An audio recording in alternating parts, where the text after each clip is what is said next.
Gloria a Dios. Dios les bendiga, hermanos. Vamos a leer la palabra del Señor. Vamos a leer ahí en 1 Corintios capítulo 2. Amén.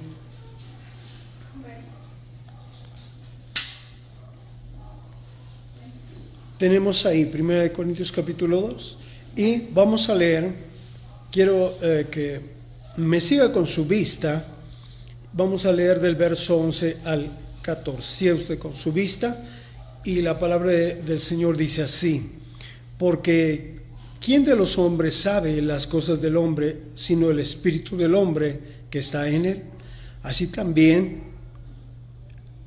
tampoco nadie conoció las cosas de Dios sino el espíritu de Dios.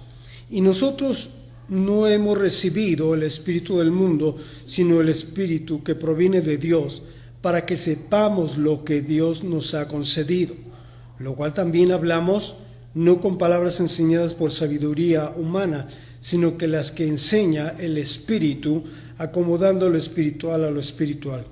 Pero el hombre natural no percibe las cosas que son del espíritu de Dios, porque para él son locura y no las puede entender, porque se han de discernir espiritualmente. Amén. Puede ocupar su lugar. Gracias. Dios les bendiga, hermanos, en esta noche. Es un gozo vernos, saludarnos y en esta noche me da gozo, mi corazón se llena de gozo que verles a cada uno de ustedes, y también en especial la vida de mi hija Annie con su esposo Marcos y mi nieto Jafo. Es un gozo estar aquí y vernos en la casa de Dios, estar en esta reunión donde Dios es glorificado, y pues bueno, que la bendición que sea esto también se genere en nuestras vidas, el vernos unos a otros como lo que somos. Amén. Amén. Vamos a entrar, hermanos, en este texto, sobre todo del verso 14. Pero el hombre natural no percibe las cosas que son del Espíritu de Dios, porque para él son locura, y no las puede entender porque se han de discernir espiritualmente. Hay algunas cosas que el hombre natural, cuando llega a conocer algunas cosas de Dios, de repente no las entiende, hasta que haya aceptado a Cristo, hasta que sus pecados hayan sido perdonados, hasta que haya sido borrado literalmente todo lo que debe de ser borrado en su corazón. Y cuando la palabra nos lleva a que hay cosas que debemos de entenderlas espiritualmente, porque hay cosas que son naturales, hay otras que son muy literales y hay otras que son espirituales. Para algunas de las cosas espirituales le parecen cosa extraña a su razonamiento. Y lo espiritual, cuando viene el Señor y nos empieza a abrir el panorama de lo que es una vida espiritual, empieza a trabajar sobre nuestra área espiritual, haciéndonos entender algunas cosas que tienen un carácter de discernimiento espiritual, y es donde las tenemos que entender. Pero dice la palabra que el hombre natural no percibe estas cosas, es decir, las cosas que se deben de manejar de acuerdo a lo espiritual en Dios. El Señor Jesús enseñaba dentro de muchas cosas, por parábolas, predicaba, daba mandamientos, ordenanzas, y era parte de su ministerio. Pero cuando llegamos a una forma de las figuras retóricas que se le llama paradoja, el Señor dejó varias enseñanzas sobre esto, y vamos a hablar en esta noche sobre las paradojas. Suena a lo mejor algo extraño y dirá, hermano, pues ¿cómo podemos entender la paradoja? Cuando parte de su definición de la paradoja son sucesos que parecen contrarios a la lógica y que aparentemente tienen contradicciones. Suena raro. Ahorita vamos a tocar algunas partes de esto. Y cuando digo suena raro, porque lleva como que por ahí un poquito de encerrado una contradicción, y vamos a ir entendiendo algo, que la contradicción solo es una aparente, y en algunas partes es un aparente literario, pero tiene una explicación en la estructura de su contenido y que nos lleva finalmente a un enfoque espiritual. El uso de las figuras retóricas, como es este aspecto de las paradojas, es uno de los elementos que tiene mucho que ver en la vida del cristiano y en la vida del creyente. Las paradojas tienen que ver con nosotros y que nos dejan un mensaje y que nos dejan una enseñanza y que debemos de prestar atención a las paradojas. Y quiero hacer un comentario aquí muy específico.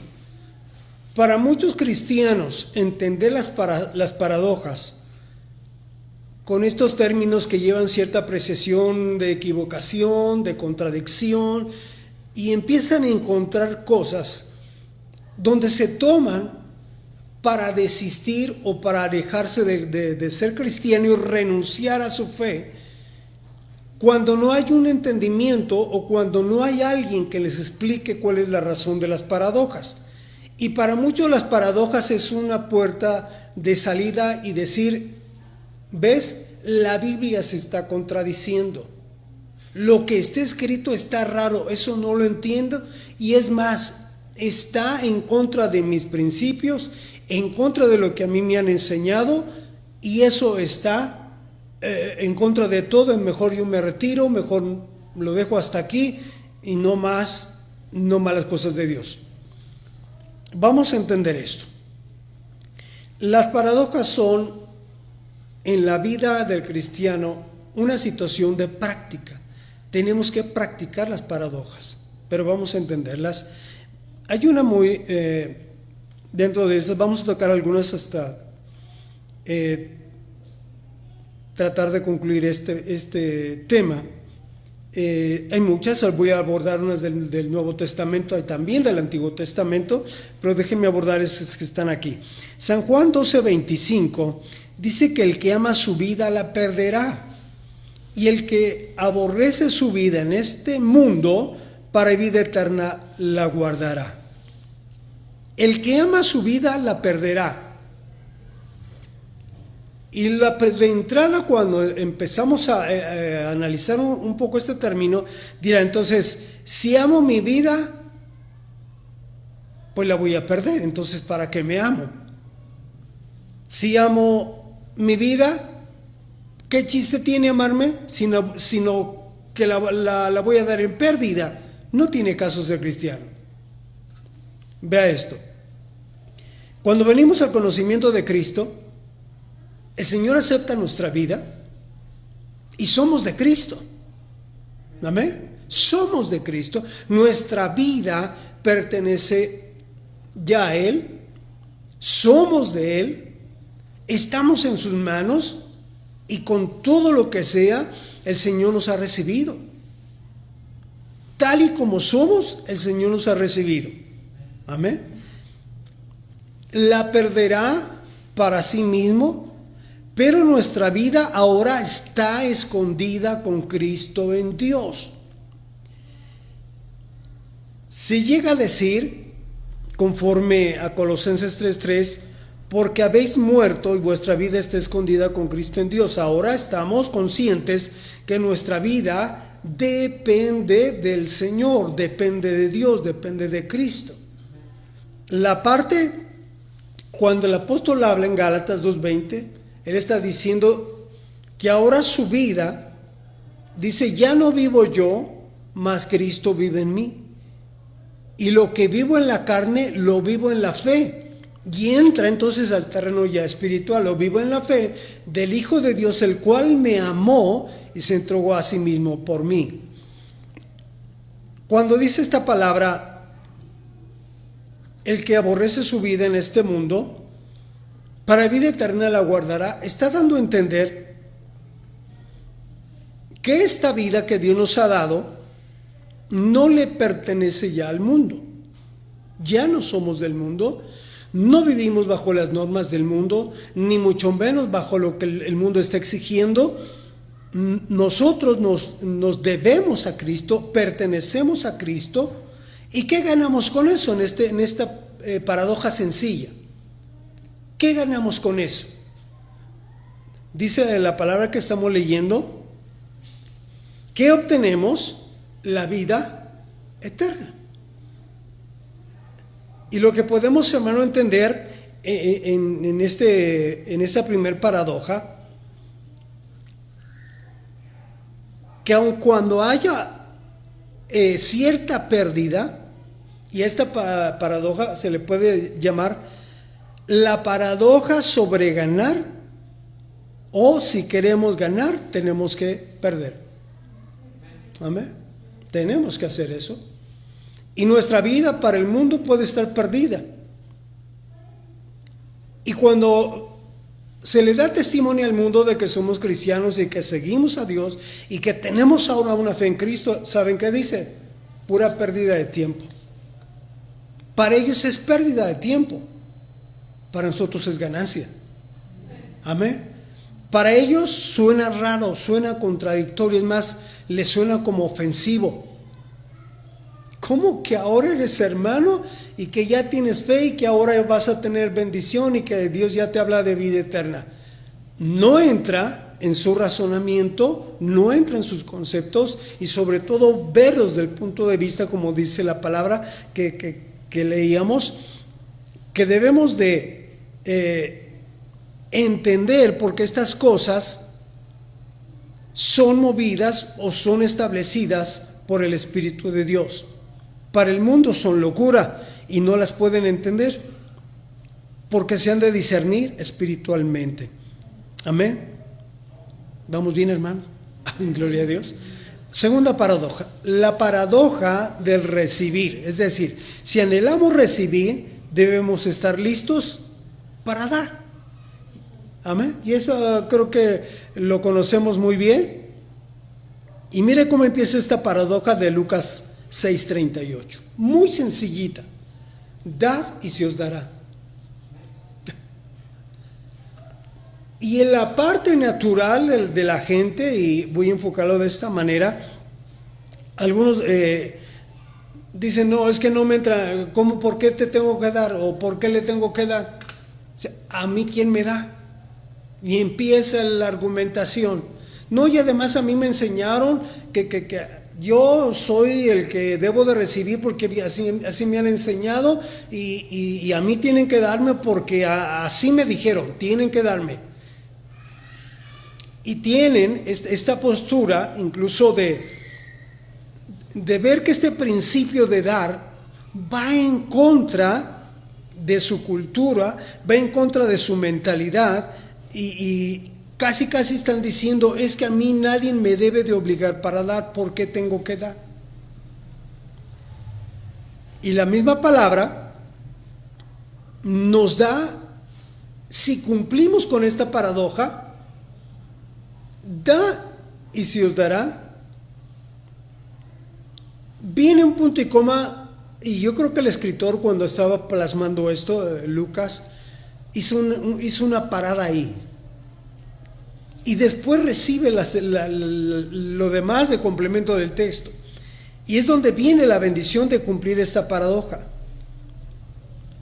Medida buena, apretada, remecida y rebosando, darán en vuestro regazo, porque con la misma medida con que medís, os volverán a medir. ¿Por qué no tenemos? Porque nos damos. ¿Por qué no recibo? Es que no hemos dado.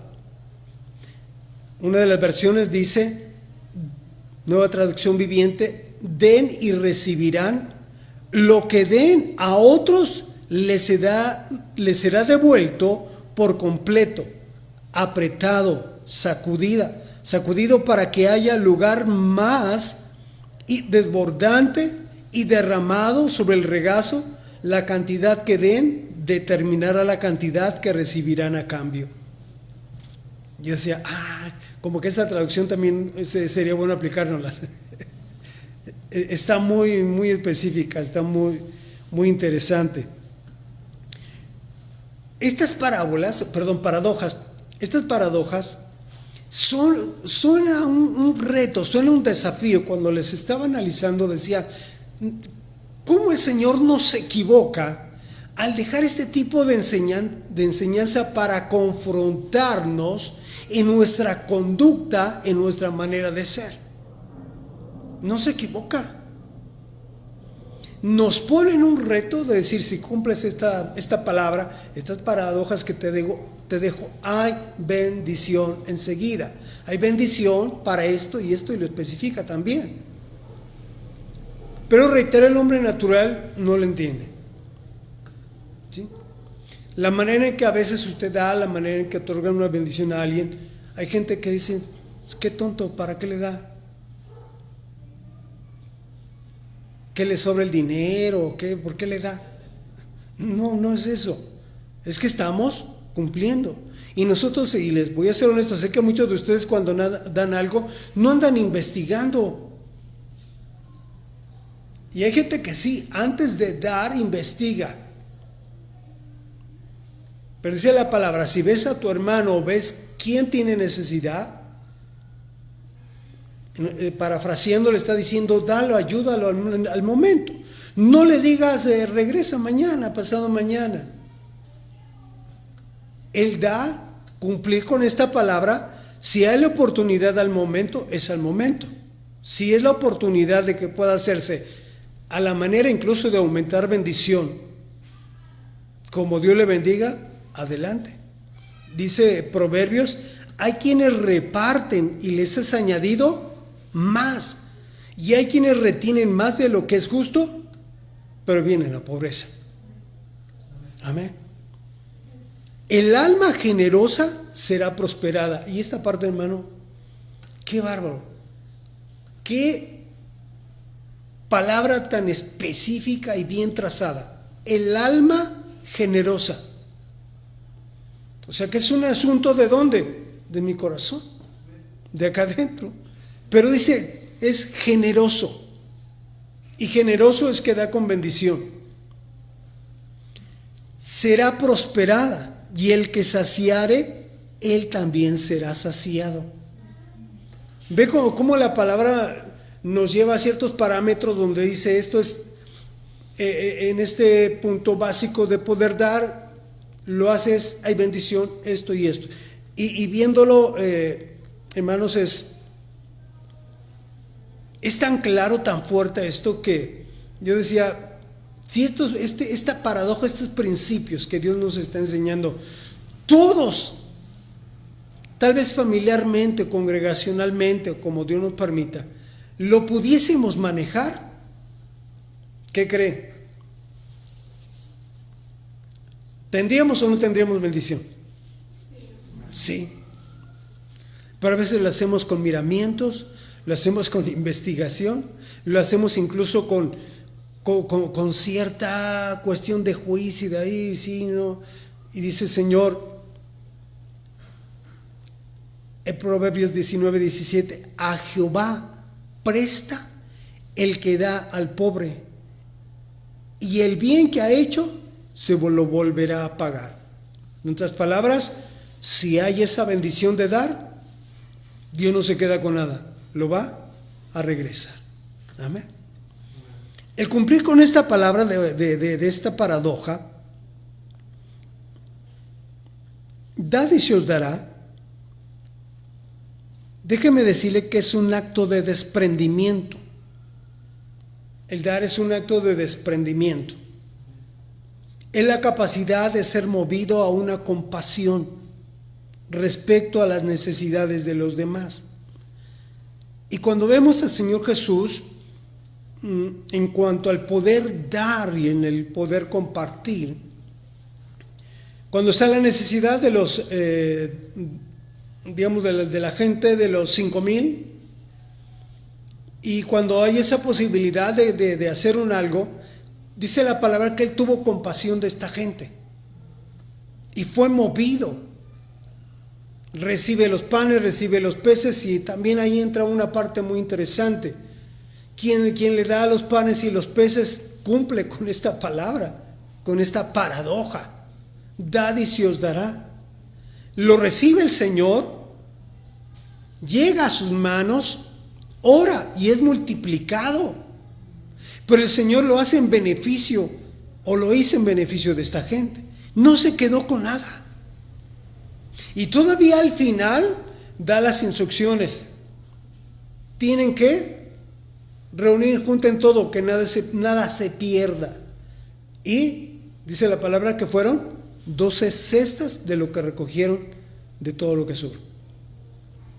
Vea, hermano, la bendición, lo que estamos entendiendo en esta noche, la generosidad tiene que ver con el desprendimiento, tiene que ver con la compasión y la manera de bendecir a la gente o de bendecir a alguien que tiene necesidad. El dar nos hace imitar a Dios. Amén. El dar nos hace imitar a Dios. Dar nos bendice. Ninguna persona será honrada por lo que recibió en su vida, solo será recordada por lo que dio. Fíjese qué frase tan sencillita. Se la repito. Ninguna persona será honrada por lo que recibió en su vida, solo será recordada por lo que dio. ¿Por qué? Porque bendijo. Ser dadivoso nos ayuda a desprendernos de las cosas y nos prepara para recibir. Desprenderse aún de las cosas, eso nos prepara el terreno, prepara nuestra vida para recibir. Este punto lo termino. Ser generosos motiva a otros a ser generosos. ¿Por qué? Van a ver nuestra vida, van a ver su actitud, y ese ser generoso va a motivar a otros más a cumplir con esa tarea. Vamos adelante. La paradoja sobre la exaltación es: si queremos ser exaltados, es necesario ser humillados. Y esta parte sí, como que no, hermano, como que pega, como que tengo que ser humillado. Lucas 14:11 dice: porque cualquiera que se enaltece será humillado, y el que se humilla será enaltecido. Hay un juego de palabras ahí muy interesante. Y cuando dice ahí porque cualquiera que se enaltece será humillado, pasará por el terreno de la humillación. Lo bajarán de la nube, lo van a aterrizar, como decimos. Pero el que se humilla será enaltecido. Hay un juego ahí. Pasa esto, pero sucede también esto otro. La exaltación es una actitud del corazón. Es como una alabanza para una persona que está buscando ser resaltada por sus cualidades, por sus méritos, y también busca un cierto reconocimiento. Cuando alguien ha hecho algo, busca cierta exaltación, o si ha hecho algo muy sorprendente, busca los aplausos. Pero la misma palabra nos invita a que tenemos que humillarnos. Y le digo una cosa: es mejor humillarnos por las buenas que por las malas, ¿sí o no? ¿Nos humillamos o nos humillamos? Humillarnos pues bajo la poderosa mano de Dios. Humillarnos ante Dios. No sé si en muchos de nosotros el poder decir Señor me humillo sea parte de nuestra oración. Quiero decirle que no en todos esta palabra está registrada en su oración. No en todos se encaja. Ya voy a hablar de cristianos. No en todos los que oran o que se ponen en tiempo en comunión con Dios, esta palabra les pueda dejar ahí un algo o tener ahí un espacio para decir Señor, me humillo en tu presencia, me humillo en este momento, me humillo por lo que estoy pasando, me humillo Señor por lo que estoy viviendo. No encaja. Pero la palabra nos está diciendo que el que se humilla será enaltecido. Y cuando retoma esta parte, porque dice, porque cualquiera, y eso está hablando, hermanos, de todos. ¿Sí? Y voy a esta parte, porque hay muchos, y voy a la parte de liderazgo, cuando entran ya al terreno del liderazgo y a un cierto nombramiento o una serie de títulos, etcétera, etcétera, la palabra humillación de repente no les gusta, no entra en su razonamiento, no entra en su cuadro de conducta, porque ahora son líderes, porque ahora tienen ya ciertas capacidades, ciertos nombramientos, cierto título. Dice la palabra, pero cualquiera que se enaltece, automáticamente pasa al terreno de la humillación. Y no está poniendo el Señor ciertos márgenes, está diciendo, si eres cristiano de 1 año a 5 años, todavía no te toca la humillación. No está poniendo parámetros. Dice el Señor, cualquiera. Pero vemos también que hay una parte muy interesante que el Señor está diciendo, pero si te humillas, humillaos, pues bajo la poderosa mano de Dios, para que Él te exalte o se exalte cuando fuere tiempo. Entonces viene una condición aquí. ¿Cuándo viene el levantar, el ser, digamos en esos términos, cuándo puede ser levantada incluso nuestra cabeza? Jehová es el que levanta mi cabeza, pero dice el Señor, espera, lleva tu tiempo. Hay un proceso de reconocimiento de humillación y también hay un tiempo cuando el Señor dice, es tiempo de levantar tu cabeza, es tiempo de tú levantar, es un tiempo de que ahora pueda ser exaltado o pueda ser puesto en bendición. Y eso es de Dios. Y yo quiero decirle, bendito sea Dios, que Él es el que nos levanta, el que nos pone en un lugar de bendición. No es a la hora que se nos pegue la gana, no es al momento que se me ocurre, es cuando Él quiere. Pasamos por un proceso de humillación, amén. Y hay gente que por esto que le estoy compartiendo, que no lo registra, no lo analiza y no lo estudia y no pide dirección, y entonces es cuando se aleja. No, ser cristiano es difícil. No, ser cristiano, no, olvídate. Es duro, pasa esto y esto y esto. Luego en la prédica así y así, y de repente, no, eso no encaja conmigo. Pero el Señor promete levantar, promete exaltar a los creyentes. Y el humillarnos de principio, también comentamos, no es algo natural, no va acorde a nuestra formación humana que traemos, pero viene sobre una enseñanza muy sencilla esta palabra que estamos tocando. Al ejemplo del trigo. El trigo cuando empieza a crecer y empieza a poner la pequeña vara, empieza a crecer y empieza a estar derechita. Alguien dijera por ahí, mira qué derechita está el trigo, ya es hora de cortarlo. No. Es cuando el trigo y sus pequeñas vainas que se le conforman ahí en la varita, cuando tiene el trigo es cuando se agacha. Es cuando está inclinadito y es cuando ya tiene la oportunidad de ser cortado, casi diciendo el trigo, me humillo. Y mire qué bonito, y eso me habla también del conocimiento.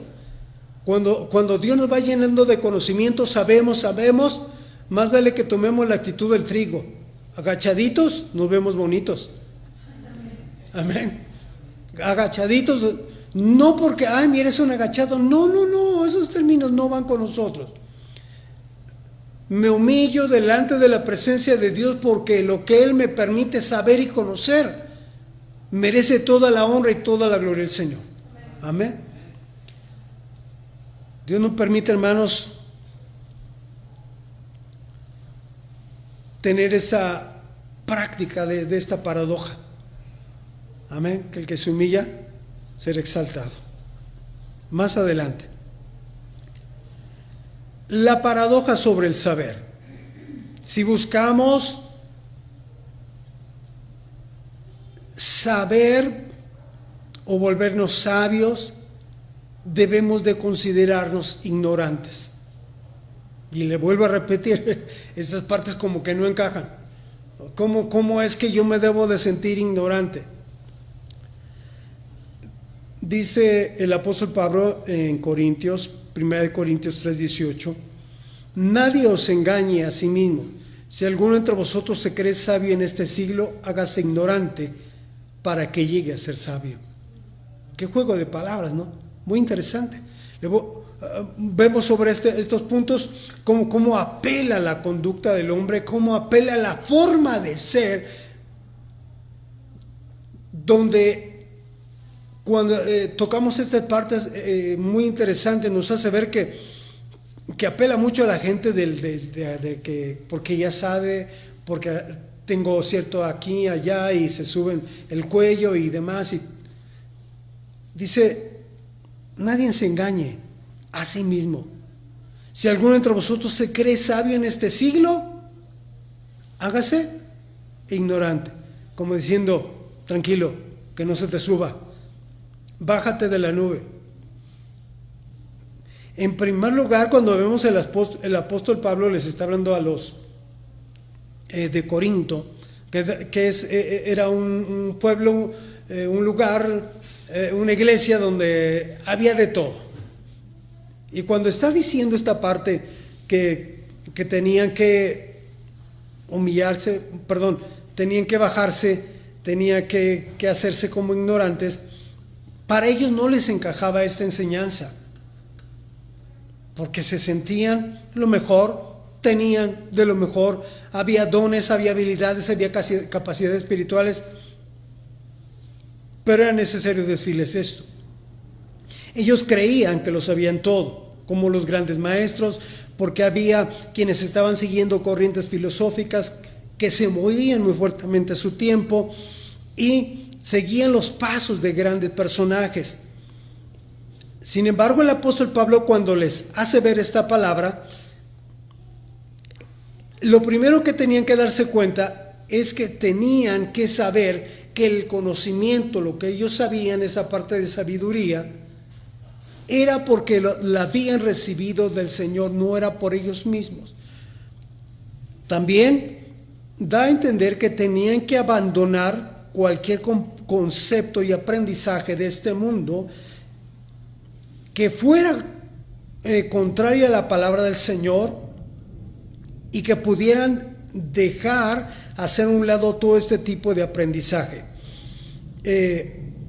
Mucha gente con ese tipo de palabra que estamos manejando cae en ciertos prejuicios y en sus formas de pensar, y aquí hay algo muy claro.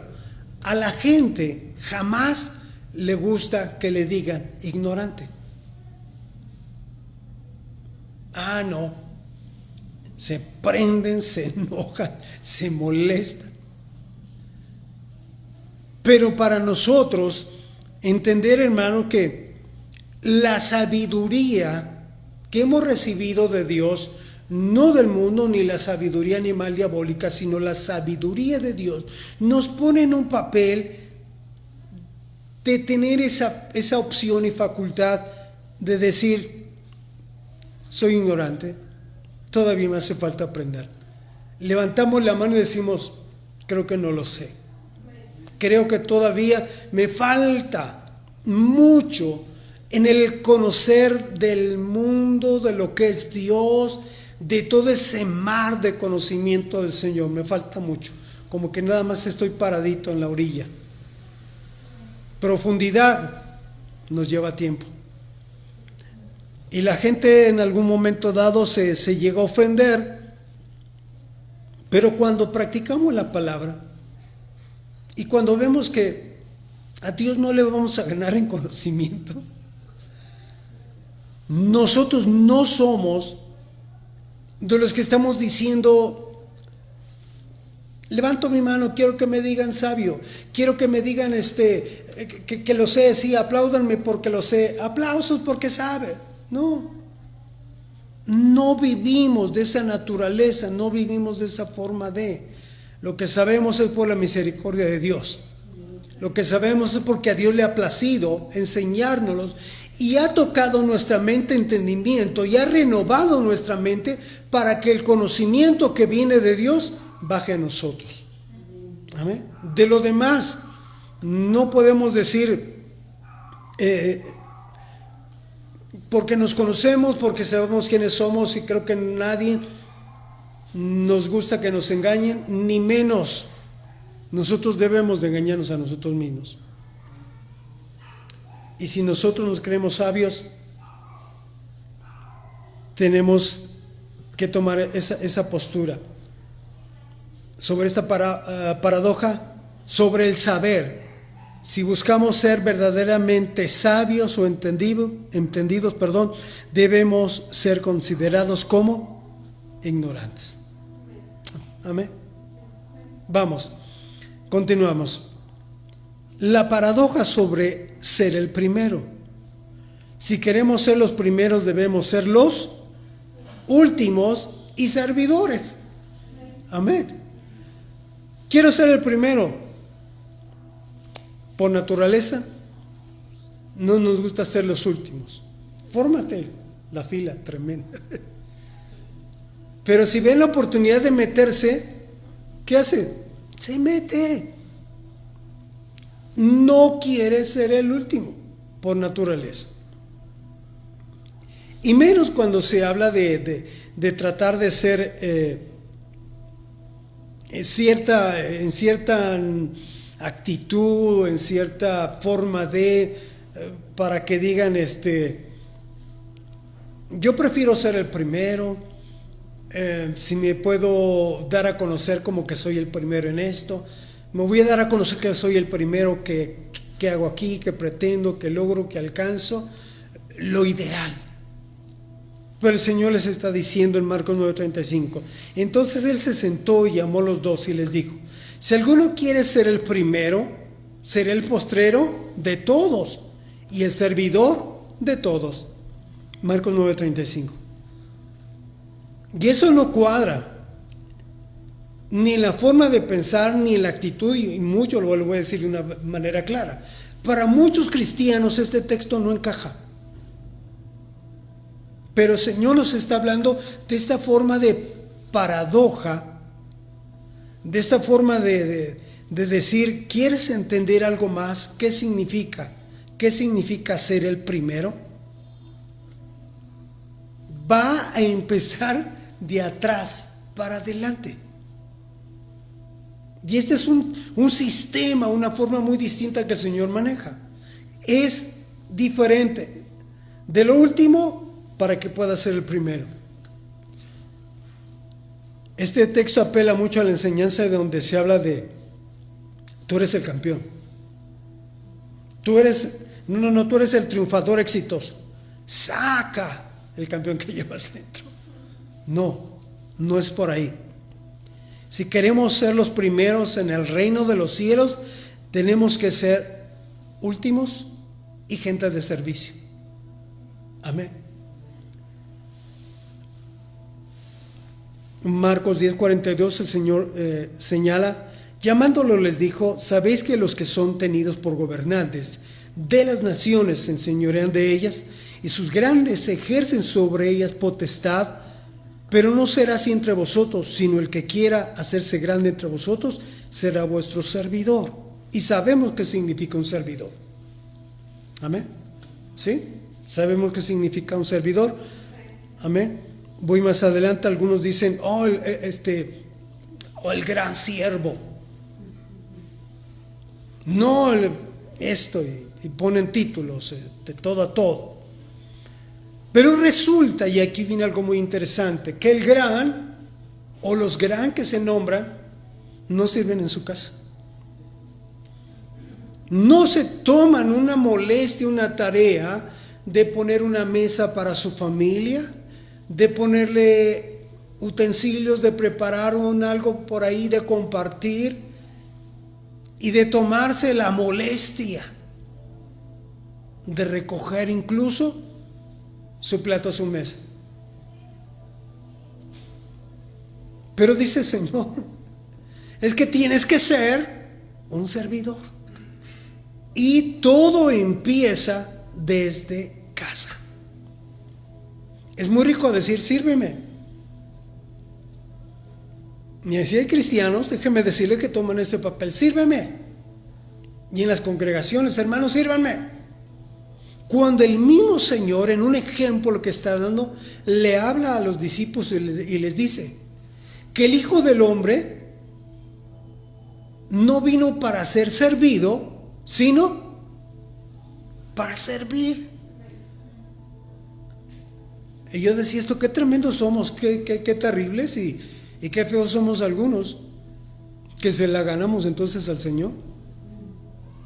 Sírvanme, tráiganme, denme y todo lo demás.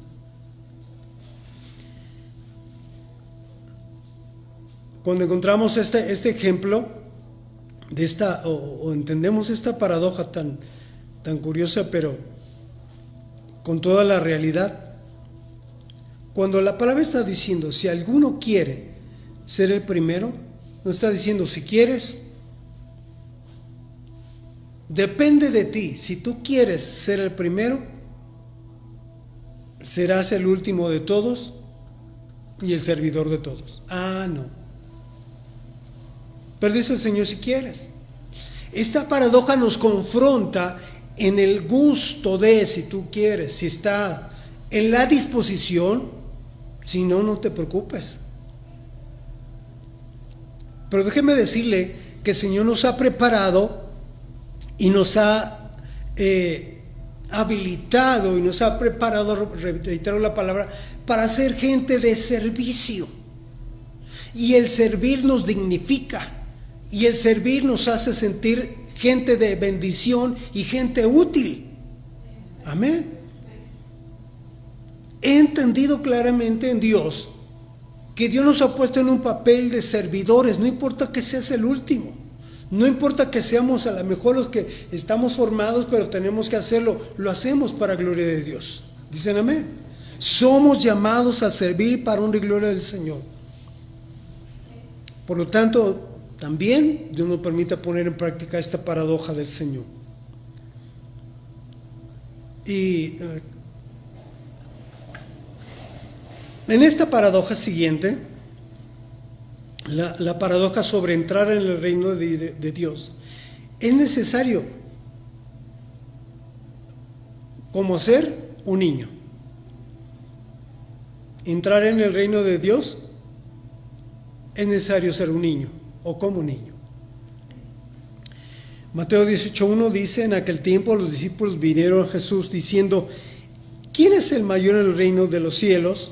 Y llamando a Jesús a un niño lo puso en medio de ellos y dijo, de cierto os digo que si no os volvéis o os hacéis como un niño, no entraréis en el reino de los cielos.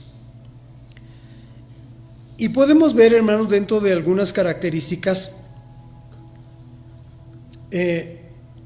sabemos cómo son los niños.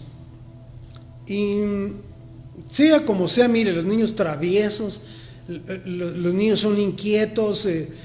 Y yo hacía un contraste muy curioso estos días que hemos tenido a los niños aquí y que ya están asistiendo más niños, pero veían una cosa muy curiosa. Los niños, si usted se da cuenta, aparte de que suben y bajan, están activos, van, vienen y corren y se tiran al suelo, se revuelcan, se paran, se vuelven a caer y vuelven a levantarse. Y los adultos, los que ya somos, ¿qué creen? Que eso jamás lo vamos a volver a hacer. ¿Sí o no? Sí. Y otro dato curioso, si usted los observa a los niños, están hable y hable, hay una interacción de palabras, se dicen y todo, y hablan y hablan y hablan, y uno más que otro, y otro ya gritó y habla y habla. ¿Cómo hablan? ¿Y qué hacemos los adultos? Si acaso estamos en la mesa comiendo, ¿qué tal, hermano? ¿Cómo está, hermano? 3, 4 palabras cruzamos y hay un silencio terrible. Y analizando estos detalles vemos cómo son los niños inquietos, traviesos, después de todo, pero fíjese bien que cuando el Señor está haciendo este énfasis que si no somos como niños no entraremos en el reino de los cielos.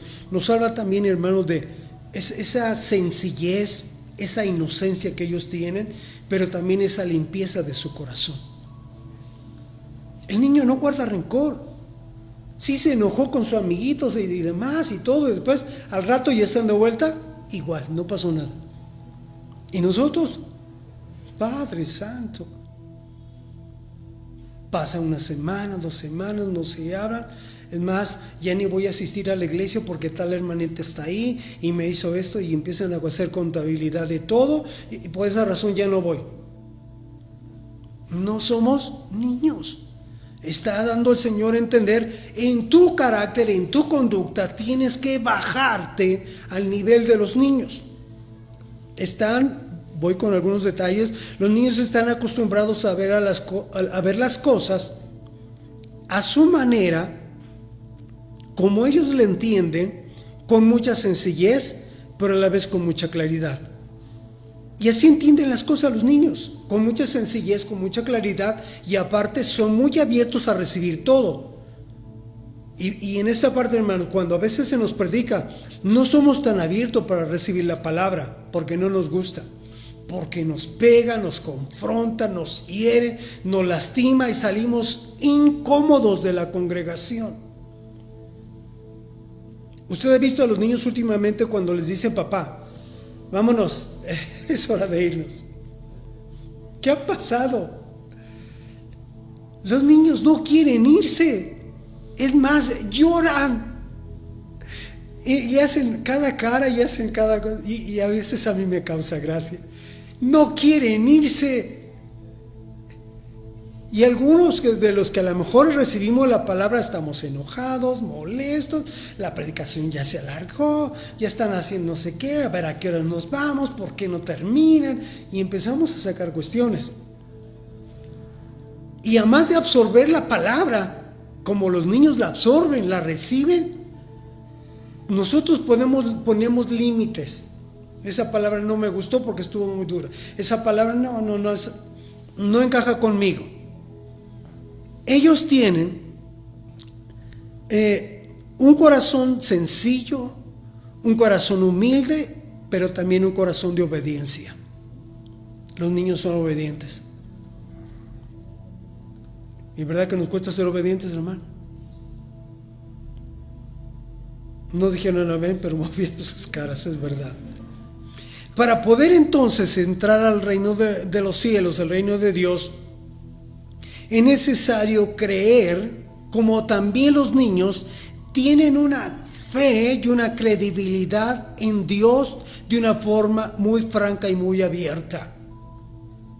Déjeme decirle que hay niños de fe que tienen un creer y una credibilidad en Dios impresionante. Y eso es lo que el Señor nos deja entender en esto. Pero sin fe es imposible agradar a Dios. Amén. Para muchos el niño es alguien que no tiene importancia. Por ahí compartíamos algo en esto en una de las prédicas, que hay iglesias que no invierten en los niños, porque no es un capital reditable, se me fue la palabra, que no deja réditos, que no deja beneficios, un capital humano que necesita una inversión muchísimo, muchos materiales, mucho de acá, invertirle mucho, y hasta el final hasta dulces, y hay chocolates y hay que darle a los niños. No. La iglesia no tiene para chocolates, la iglesia no tiene para paletitas, la iglesia no. Lleven a los niños ahí por donde no den lata, donde no moleste.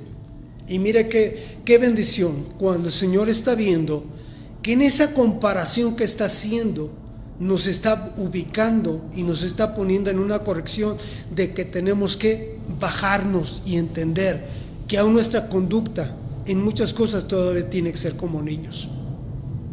Amén. El apóstol escribiendo dice, 1 Corintios 14:20, hermanos, no seáis niños en el modo de pensar, sino sed niños en la malicia, pero maduros en el modo de pensar. Amén. Mire qué palabra, qué juego de palabras tan interesante. Y esta parte nos llama la atención. Sed niños ¿en qué? En la malicia.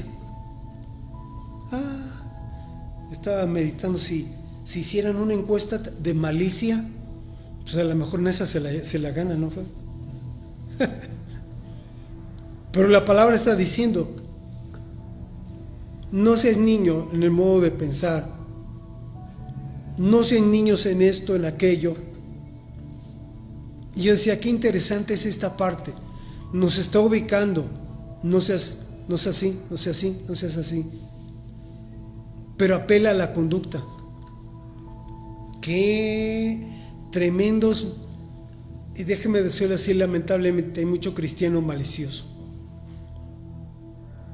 que de todo juzga, de todo critica, de todo murmura y de todo se queja.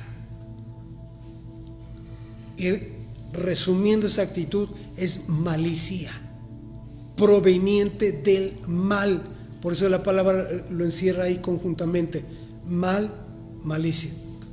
Entonces, Señor, no sean así, no lo hagan así. Esta paradoja que se nos deja parece que es una contradicción a nuestra vida, porque hay algunos que se conforman de decir, soy maduro, tengo criterio, sé cómo hago las cosas, nadie me tiene que decir cómo hacerlo. Y unos aseguran, así como soy, así yo llego al cielo. Y no es así. Somos niños en el buen sentido cristiano. ¿Sí me explico? Porque Dios tiene todavía un pueblo, óigame bien, un pueblo de obediencia, porque estamos obedeciendo al Señor, un pueblo de nobleza, un pueblo sensible, como él es un niño, un pueblo que tiene todavía sensibilidad a la presencia de Dios, un pueblo que no se rige por las grandezas humanas, se rige por la grandeza de Dios. Quiero terminar con esto. Que Dios permita que nuestros sentidos estén ejercitados en el discernimiento del bien y del mal, y entendamos que si Dios nos está hablando de una forma como son estas paradojas, es porque tiene que ver mucho nuestra conducta, tiene mucho que ver cómo somos, qué somos, y que Dios nos ayude a ser moldeados a través de esta palabra. Tal vez cuesta trabajo, porque como que de repente contradice, me dice esto, pero pasa esto y no lo entiendo. Pero Dios nos ayuda, hermanos, a vivir las paradojas de la vida, decían por ahí. Pero tiene mucho que poner en práctica, tenemos mucho que ponerlo en este aspecto de saber que estas paradojas están disponibles y dispuestas para nuestra vida. Oramos unos momentos, vamos a dar gracias. Dios les bendiga. Padre,